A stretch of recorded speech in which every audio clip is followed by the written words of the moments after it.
पन्हाळा तालुक्यातील तिरपण इथल्या प्राथमिक शाळेत एक नाविन्यपूर्ण उपक्रम राबवला जातोय। विद्यार्थी बँक असं त्या उपक्रमाचं नाव आहे। खाऊसाठी मिळालेले पैसे या बँकेत जमा केले जातात। मोबाईल आणि संगणकाच्या माध्यमातून सर्व आर्थिक व्यवहार ऑनलाईन केले जातात। विशेष म्हणजे या विद्यार्थी बँकेचे संपूर्ण व्यवहार विद्यार्थी हाताळतात। ग्रामीण भागातील अनेक शाळा महाविद्यालयांमधील मुलं दुपारच्या सुट्टीत दुकानातील खाद्यपदार्थ आणायला जातात।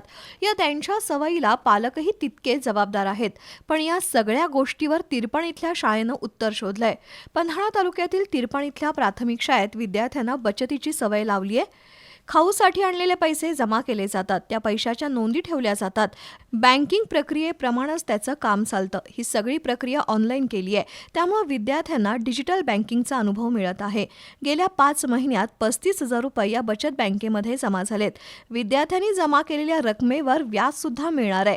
या उपक्रमामुळे विद्यार्थ्यांना बँकिंग प्रणाली आणि अर्थकारणाची माहिती मिळणार आहे।